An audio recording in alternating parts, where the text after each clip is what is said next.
La última cruzada de Donald Trump es contra un medicamento, contra el paracetamol. El paracetamol es uno de los medicamentos más utilizados en todo el mundo y Trump lo vincula directamente con el autismo.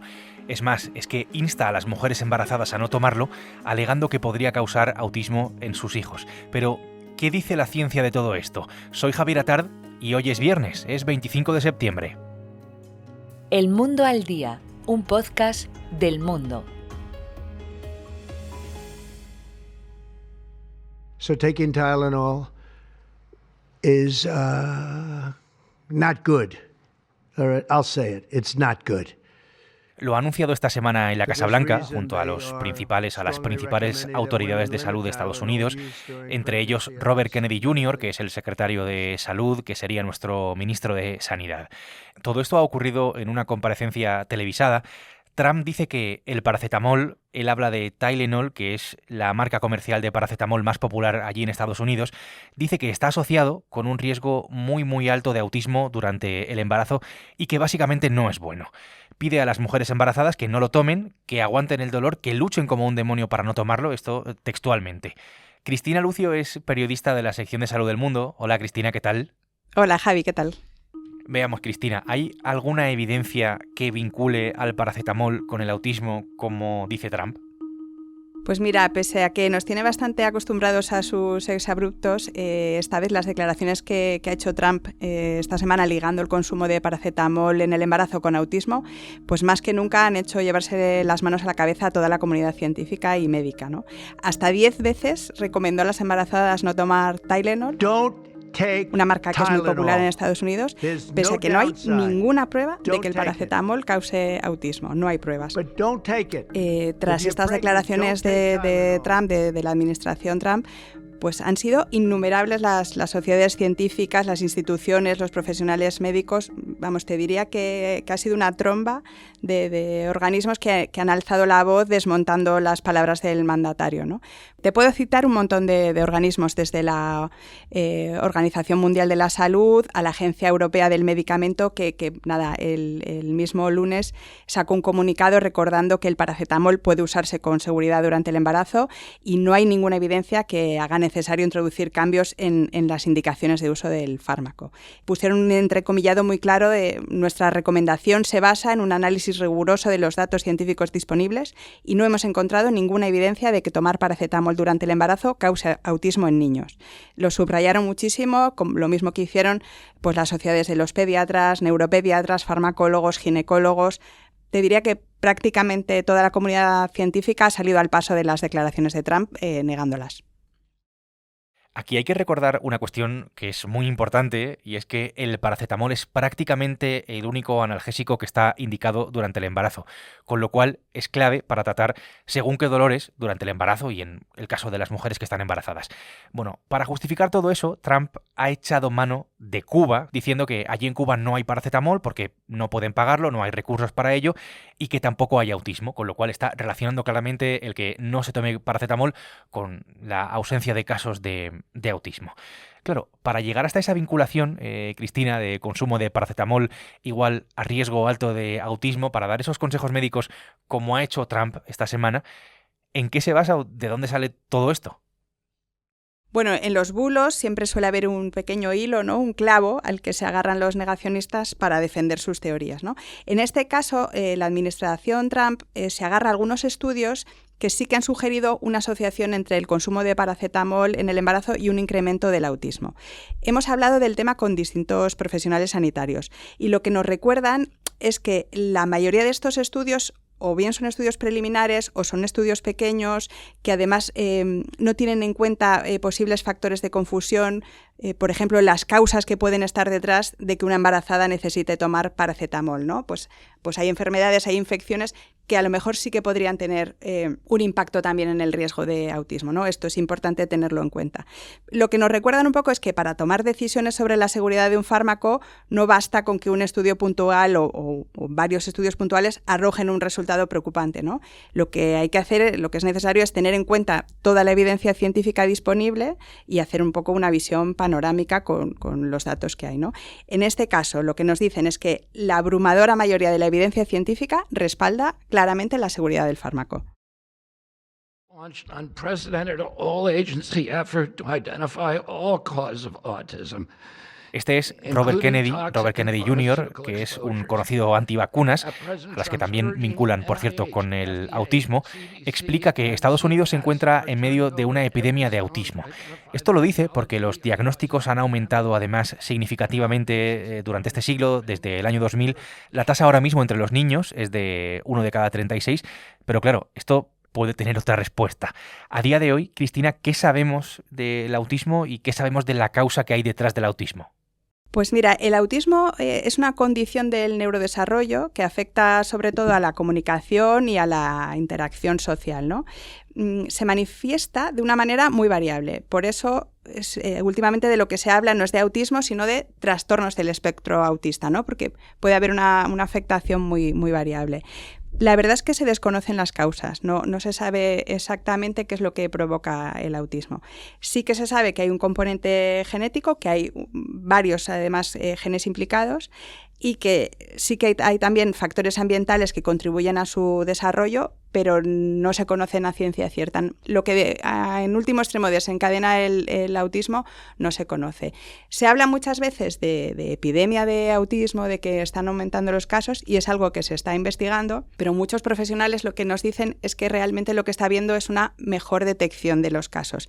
Pues los profesionales sanitarios, también los educadores están más concienciados con el tema y se detectan de manera a lo mejor más precoz los casos, y también a lo mejor casos que antes hubieran pasado más desapercibidos precisamente por esta variabilidad de la que hablábamos, que a lo mejor no tiene una afectación muy grande, pues sí que se están detectando y diagnosticando. Y bueno, parece que esto podría estar detrás, aunque sí que se investiga si hay un aumento de los casos.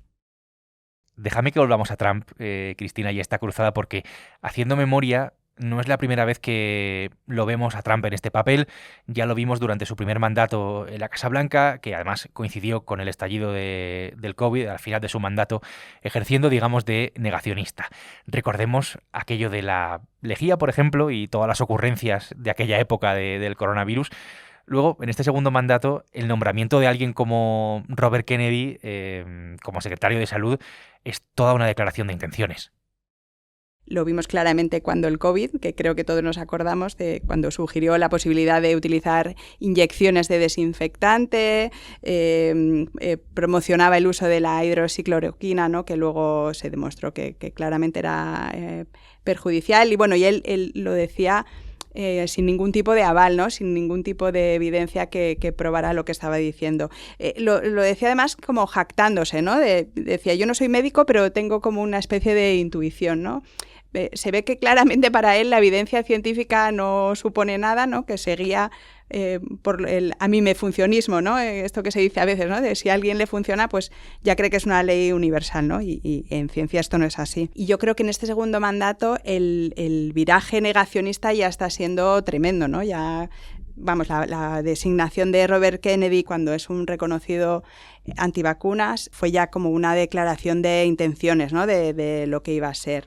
Y bueno, y el impacto que tiene esta designación yo creo que va a ser enorme, ¿no?